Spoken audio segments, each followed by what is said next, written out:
तर सकाळचे 8:30 वाजलेले आहेत. 8:30 म्हणजे 8:30 वाजून 5 मिनटं झालेले आहेत. हे घड्याळ 5 मिनटं पुढे आहे. तर मी छान अशी व्हाईट कलरची साडी आणि ब्लू कलरचा ब्लाऊज वेअर केलेला आहे. अगदी साधा सिंपल लूक केलेला आहे. खूप छान वाटतो आणि ही साडीची लिंक जर तुम्हाला हवी असेल तर यूट्यूबच्या कम्युनिटी पेजवर तुम्हाला भेटून जाईल. तर हे बघा मल्हारला सुद्धा इथे छान रेडी केलेलं आहे. व्हाईट कलरचं टी शर्ट, त्याच्यावर लिहिलेलं आहे मेरा भारत महान आणि ब्लू कलरची शॉर्ट जीन्स त्याला घातलेली आहे आणि बिस्किटच खात आहे तो. आम्ही आता चाललो आहे खाली. आज आहे 26 जानेवारी, त्याच्यामुळे ध्वजारोहणासाठी आम्ही निघालेलो आहोत. मल्हारची एक्साइटमेंट तुम्ही बघता आहात. तो झाला तशा 2 वर्षापासून, गेल्या वर्षीपासून मी त्याला नेते आहे, दाखवते आहे सगळ्या गोष्टी त्याने शिकाव्यात म्हणून. तर आम्ही आलो खाली लिफ्टने. तर पण खाली अजून कोणीच आलेलं नव्हता. हा व्हिडिओ आहे 26 तारखेचा आणि हा मी 28 तारखेला म्हणजे आज अपलोड करत आहे. एक दिवसाआड आपले व्हिडिओ आपल्या चॅनलवर अपलोड होत असतात, हे सगळ्यांना मी सांगते आहे आज. तर आम्ही दोघं खाली आलो. खाली कोणीच नव्हतं, अजिबातच कोणी दिसत नव्हतं. तर आम्ही जिथे ध्वजारोहण करणार होते तर आम्ही तिकडे दोघंजणं गेलो. तिकडे अगदी 2-4 लोकच आलेले होते जे तयारी करत होते. तर 8:30 वाजून गेले होते, मे बी 10 मिनटं होऊन गेले होते 8:30 वाजून. तर तिथे आजी वगैरे बसले होत्या. आमचा इथे विषयचा म्हणजे त्या गेल्या गेल्या मला हेच बोलल्या की आज तू लवकर कशी काय आलीस, म्हणजे लहान मुलाला घेऊन इतक्या लवकर आलीस खाली. बाकीचे लोक जे आहेत वर्षातून 2 दिवस देशासाठी लवकर येऊ शकत नाहीत खाली वगैरे, म्हणजे खूप छान छान त्या बोलत होत्या आणि मला खूप अक्षरशः ते भावलं मनाला की वर्षातून 2 दिवस आपण देशाचा मान वाढवण्यासाठी, त्याला सन्मान देण्यासाठी आपण लवकर कामावरून खाली येऊ शकत नाही. आणि जर सोसायटीमध्ये ह्या सगळ्या गोष्टी घडतात तर का करू नये ह्या सगळ्या. तर खूप छान वाटलं मला हे ऐकून. त्या आजींच्या मनात इतकं होत्या. तर मग ध्वजारोहण वगैरे झालं आणि सगळ्यांनी आपापली मतं मांडली इथे. तर मला एकाने एक मत मांडलं होतं तर ते मला खूप छान वाटलं. ते सिंगापूरला गेले होते आणि सिंगापूरमध्ये ना अशी एक गोष्ट राबवली जाते. तर तिकडे अशा गोष्टी करून घेतात की जर तुम्ही आपल्या वृद्ध आईवडिलांना, सासू सासऱ्यांना म्हणजे इनलॉजला, आई म्हणजे बायकोच्या आईवडिलांना, जॉईंट फॅमिलीमध्ये जर तुम्ही राहिलात तर तुम्हाला ग्रॉसरीवर टॅक्स लागत नाही, किंवा तुम्ही ग्रॉसरी जर खरेदी केली तर त्याच्यावर हाफ चार्जेस लागतात आणि तुम्ही कुठलीही वस्तू खरेदी केली तर त्याच्यावर कुठल्याही प्रकारचे टॅक्स तुम्हाला लागत नाही. तर ही खूप छान संकल्पना तिथे राबवली जाते, जेणेकरून आता जॉईंट फॅमिली तिथे अशी बनत चाललेली आहे. आणि आपली तर ही भारताची परंपरा आहे की जॉईंट फॅमिली म्हणजे आधी खूप होतात, पण आता वेळेनुसार खूप बदललेल्या आहेत गोष्टी. जॉईंट फॅमिली कमी झालीत. तर मला असं वाटतं ह्या सगळ्या गोष्टीचा विचार करायला हवा, तसं त्यांनी तिकडे खूप छान सांगितलं. तर मलाही खूप छान वाटलं. तर अशा पद्धतीने रिपब्लिकन डे सेलिब्रेट झाला. आणि मग हा 21 तारखेचा व्हिडिओ आहे. 21 तारखेला माझ्या मामीचा 50वा बड्डे होता. त्याच्यामुळे तिच्या मुलांनी खूप छान असं सेलिब्रेट करायचा विचार केला होता. तर इन्व्हिटेशन आलं होतं, तर मग आम्ही तिकडे गेलो होतो. तर थोडं हेल्पसाठी सुद्धा गेलो होतो की डेकोरेशन वगैरे त्याला घरीच करायचं होतं. तर तो मला बोलला होता की लवकर ये. सो मी मल्हारला घेऊन गेले होते इथून. तर मल्हारला मम्मीकडे झोपवलं, तिकडे सोडून आले होते त्याला मी, आणि मी त्याला हेल्पसाठी इथे आले होते. तर मी त्याची छोटीशी व्हिडिओ क्लिक केलेली आहे, जेणेकरून तुमच्यासोबत शेअर करावेत. तर हे बघा घरच्या घरी छान असे बलून्स वगैरे, हॅपी बड्डे, इथे 50वा बड्डे आहे असं 50 मेन्शन केलेलं आहे. आणि ही मामी हॅलो जी करते, तिला मी बोलले की तू हाय कर, ही बड्डे गर्ल आहे, म्हणजे हिचा बड्डे आहे 50वा. तुम्हाला हिच्याबद्दल काय सांगू, इतके एनर्जेटिक आहे. आणि ही बघा, ही मी म्हणजे अवतार बघा माझा, अजिबात मी काहीच रेडी वगैरे झालेली नाही आहे. आली आणि तसे त्याच्यात त्याला हेल्प करत होते. तर मी तुम्हाला पूर्ण डेकोरेशन असं दाखवते आहे. तर ते 50वा बड्डे वगैरे असं थोडंसं बोलतात ना, व्हिडिओ मी शूट करते तर मग थोडंसं स्वतः पण त्याच्यामध्ये दिसायला हवं ना, असं अशा टाईप. तर व्हिडिओ वगैरे शूट करून झाली आणि मग नंतर मामीला थोडंसं रेडी व्हायला मदत केली. आणि मग मी सुद्धा घरी मम्मीकडे जाऊन थोडीशी रेडी वगैरे होऊन आले, छान ड्रेस वगैरे घालून आले, मल्हारला घेऊन आले. मग मल्हारला पण छान ड्रेस वगैरे घालून आणलं होतं. तर तो सुद्धा छान एन्जॉय करतो आहे. जसं डेकोरेशन केलं त्याचं लक्ष सगळं त्या डेकोरेशनमध्ये होतं. तर बड्डे सुरुवातीला अजून कोणीच मामीच्या फ्रेंड्स वगैरे आल्या नव्हत्या, तोपर्यंत आमचं फोटोशूट चालू होतं. तर मामीचे छान छान फोटोशूट केले. त्यानंतर मल्हारलासुद्धा फोटो काढायला उभं केलं. तर मस्त असं पोज देऊन उभा होता तो, पॉकेटमध्ये हात घालून मस्त असं एक एक पोज द्यायचा. खूप छान, म्हणजे मुलांनासुद्धा खूप छान वाटतं ह्या सगळ्या गोष्टी. असे छोटे छोटे गेट टुगेदर असले ना, तर सगळ्या आपले रिलेटिव्ह असतात त्यांची ओळख राहते.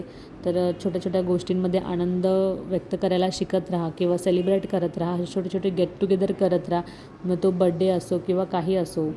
तर मामीबद्दल मी तुम्हाला सांगत होते की मामी बोलतात ना, फक्त वयाने वाढते आहे, पण बोलतात तिच्या जो जोश आहे ना, तो अगदी बोलतात ना 20-25 किंवा 30 वर्षाच्या मुलीमध्ये जसा असतो ना, तसा आहे तिच्यामध्ये. इतकी एक्सायटेड असते प्रत्येक गोष्टीसाठी.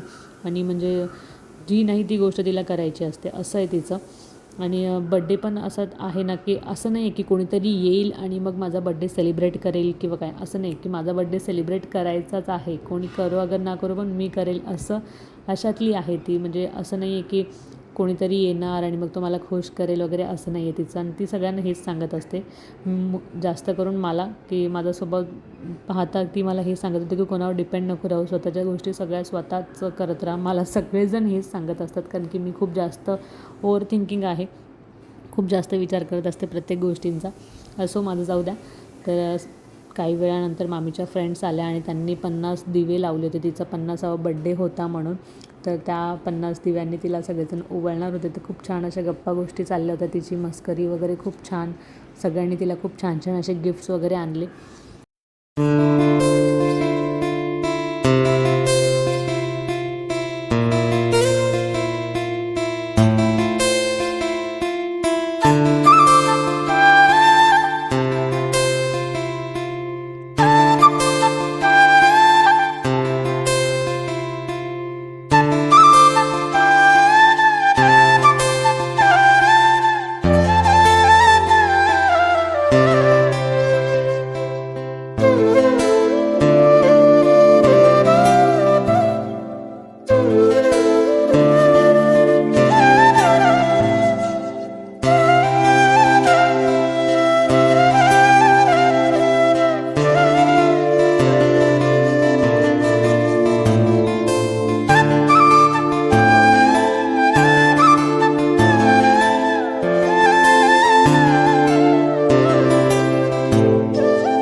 इकडे बघा, इकडे बघ.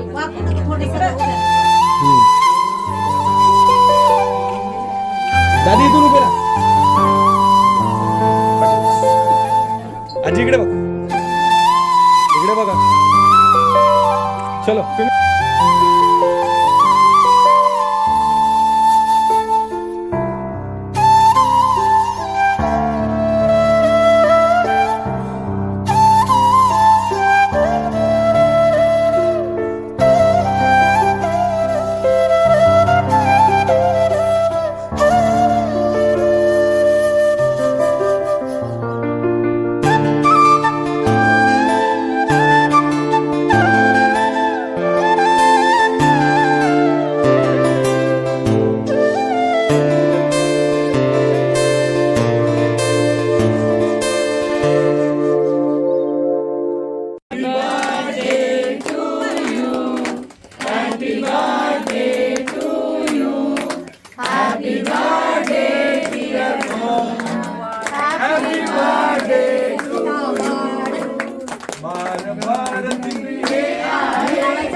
आमचं झालं का? हो तरी पण आम्हाला माहिती होतं आज आम्हाला चान्स नाही. मम्मी इकडे बघ, मम्मी इकडे बघ ना, इकडे बघ, इकडे बघ, इकडे बघ, इथे बघ, इथे काय ते शोच आहे का?